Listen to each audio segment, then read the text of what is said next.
Yo, yo, YouTube! It is today, Wednesday, the 1st of November, and I'm going to have an early day today. Early finish. I'm just driving from Suffolk back home. I'm looking for jobs, but I'm in a pretty quiet area for work, so I'm not going to assume I'm going to get anything. I've pretty much made enough money for today to not need to worry about dead miles. So let me tell you how today panned out. If you watch this video, you'll know that I had my cunning plan, which was to sleep at home on the way to Ipswich and then deliver in the morning my load that I had originally picked up to go to Felixstowe, but then agreed to drop off with the end user customer in Ipswich this morning. So I left my house at 5:15. I set the alarm for 5, but I woke up at 4:30. And we needed a wee MS4, got up and got ready. I left at 5:15 and drove down to Ipswich. On the way, it was quite quiet, quite a nice day. I did the video for yesterday's work this morning on the way down, so I was, in that respect, multitasking. And then I got to Ipswich as it was getting light. I arrived at the site at 7:45. Got me offloaded by there's a forklift, got offloaded, signed for, and then I was looking for my next job. So this was sort of 8 o'clock-ish. I was ready for the next job. So that worked out really well. And there was a few interesting jobs coming sort of out of Ipswich. And there was one that I got eventually, which was a strange one.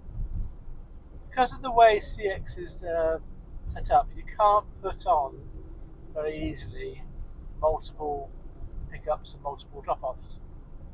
So the job I had looked like it was a 2-stop job. And it was from Bury St Edmunds. It looked like it was going to Thetford and then to Stowmarket. So I put a bid on, but it did say something about going back to Bury St Edmunds. It's for a long wheelbase job. And so I thought, well, this is one of those ones where I don't know what it is. There's not enough information in the actual notes to be sure what's going to be involved. So I put on a reasonably high bid, just based on it being a half a day's work. So I based it. So my half a day work is £150, 150. So I bid 150, 150. And I was offered the job by a very nice young man who called me. And I failed yet again, to ask him what the load was.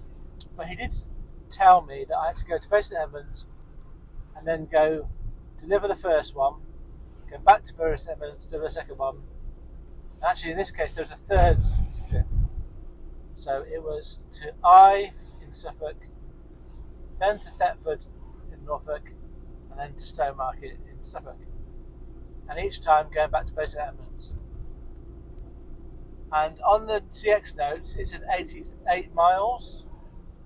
So I bid basically what I thought half a day's work would be, which is 150.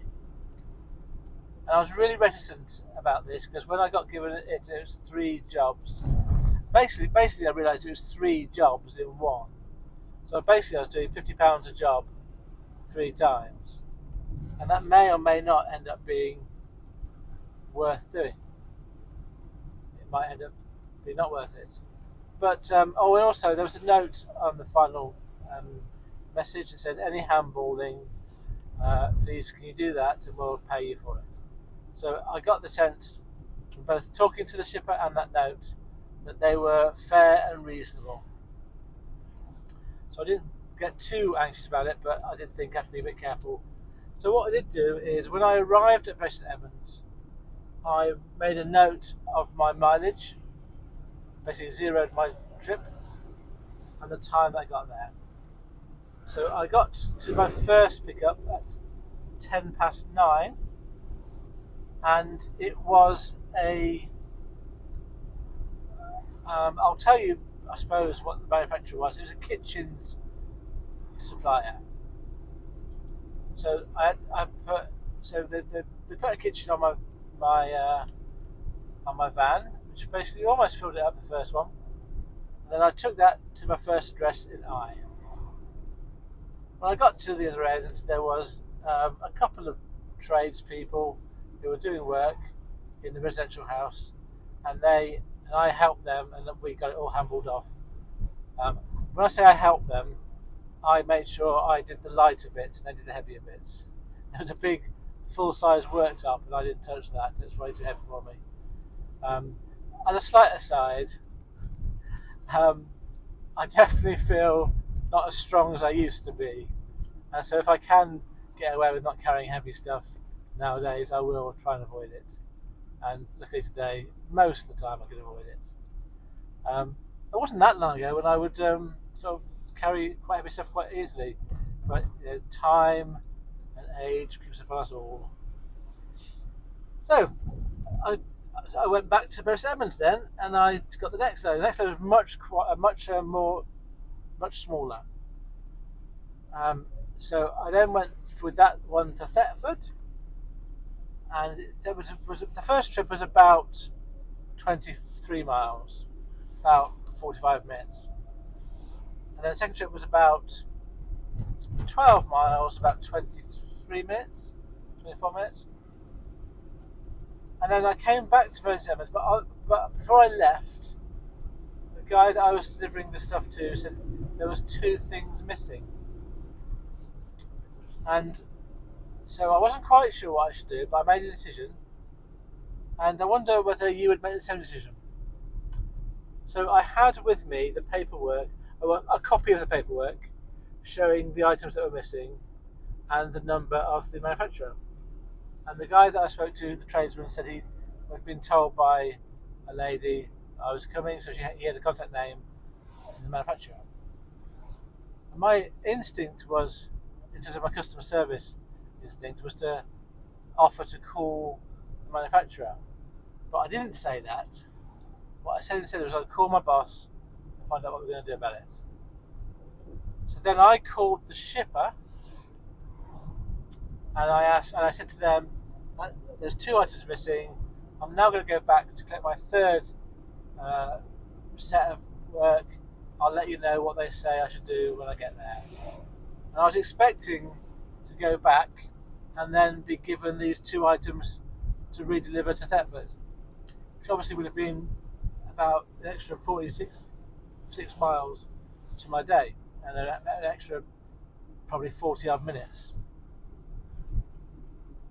But when I got to the manufacturer, I told the guy that these 2 things were missing. He said he would deliver them himself when he left work for home. So that was good.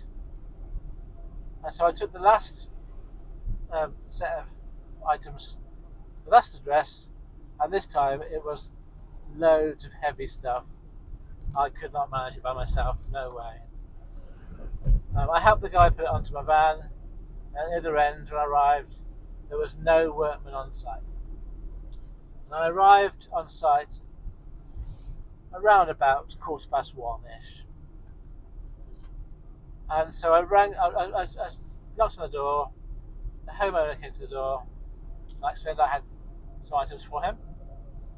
And he said that the builders had gone to lunch.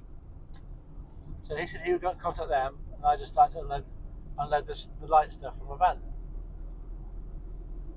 And then to be fair, about 5 minutes later, they came back, which was really good of them. There was 3 of them.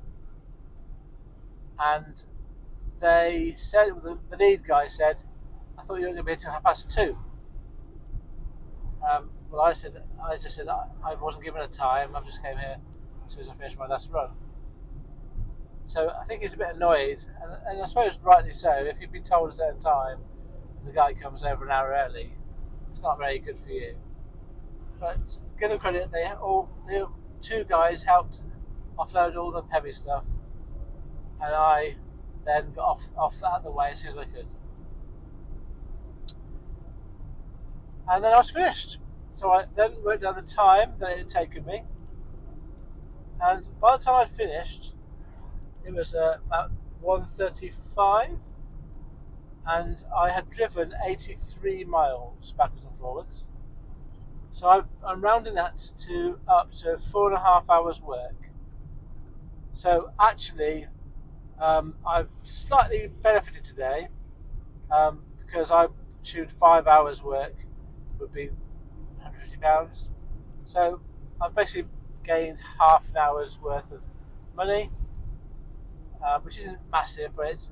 I suppose I should think of it this way: I have estimated correctly what the job would entail, so I'm quite pleased about that. Having got to the point now where I can, at least on this occasion, estimate correctly what's going to be involved. So I was then a free agent again at just gone 1:30, and but I was in Stowmarket, which is between Bury St Edmunds and Ipswich, and there's not a lot of work coming out of that area. So I put my figures into my spreadsheet. I'd look at the jobs that are around. Anything going to London I just ignored, cancelled. Put a bid on a couple of things going away from Ipswich, but didn't get anything. And my self-imposed rule now really is never to spend now more than an hour static in one place. If I haven't found a job within an hour, it's not going to happen as far as I'm concerned. So I'm just making a decision to move, give anywhere I am an hour, and then move off. So that's what I did today. But I thought, where am I going to move to? And for a laugh, I thought, what if I just go home? How's that going to affect my stats? So I put that into my spreadsheet, and I was quite pleasantly surprised. So that's what I'm doing now. I'm just going home. My trip home is about 2 hours. It's 88 miles. I've put that into my spreadsheet, and I'll tell you what my figures are over the last 2 days, both individual days and as an average. So, first of all, the number of hours that I've worked yesterday was 12.25 hours, and today when I get home it'll be 10.75 hours. So that averages out at 11.5 hours exactly per day. The amount of miles that I will have driven yesterday was 380 miles, today 321. Averages out at 350 miles, 350 and a half to be fair. Now my fuel costs at the moment are 16.69 pence per mile that I drive. So yesterday I spent £63.40 on fuel, and today I spent £53.56 on fuel. That averages it out per day £58.48. Yesterday I did 2 CX jobs that added up to £245. There's £185 from Boston to Preston, and the £60 job going from Blackburn to Stockport. I then picked up a job from Hope Valley and dropped that off this morning at Ipswich for £205. And then I did £150 for my 3 deliveries to and from Bury St Edmunds. So 355 today, 245 for yesterday. That averages out gross at exactly £300 per day. That earns gross. Therefore, after fuel, yesterday I earned £182. Today, £301, 301. But importantly, I'm going to average that out That averages out at £242. 242. So I'm going to get home for about 5:15. Nice early night. It won't be light still, but it'll be nearly light. Um, I'll be at home and rested, ready for tomorrow. I just need to find a job for tomorrow morning, then the day will be really good. Going somewhere long distance, don't really mind where. And I'm happy with that. Just below my target of 250, but two CX jobs, and so in total 4 CX jobs that is. So I can't complain. It's been an easy day today in the end. Bit of handballing, but basically I did half. Because I did the early morning start, 5:15. It basically feels like a half day, but it's not really, is it? It's a whole day's work. But I'll be back early, so I'll be back sort of, yeah, 12:15. So basically 12 hours, isn't it? Um, I quite like this early start thing. It just depends on what work is available. Because if I have an early start, I then have the option at this time of the day to carry on working or to stop working. And it's good to have those options. And so most days I'll carry on working. But today, obviously, I'm not going to do that. So, I want to talk a bit about what I'm grateful for today. I'm grateful for today. And I'm going to take a bit on from what I said yesterday about technology. I was thinking today, what am I grateful for? And it came to me that I'm grateful for YouTube. And what I mean by that is not that my use of YouTube, as in my channel. I mean, I actually use YouTube all day, every day nowadays for entertainment and education and being informed. And it's a really, I think it's an amazing resource. It's not controlled by corporations. Some of it obviously is, but most of it isn't. Most of it is very niche, and I like that. You know, you find what you like, and go down like the rabbit hole of finding out lots and lots about a certain subject. Whatever interests me or you or one, you can find on YouTube. You can find out how to do stuff very easily, and it's all free apart from the advert you got to watch for 5 seconds. So again, I would have been amazed if I'd been told that this would be a free resource that anyone can access. So that's what I'm appreciative about is the stuff I learn from and I gain from watching YouTube videos. Because I have headphones on, I wouldn't say watching is the right word. I have the headphones on and I listen to them while I'm driving. So it's kind of more of an audio experience than a visual one. Yeah, so that's what I'm grateful for. I'm going to now, as I'm going back home, look for a job for tomorrow. And I wish you all very well. Thank you for listening to my video today. I hope that you are successful in whatever way you choose to define that word. And what are you grateful for today?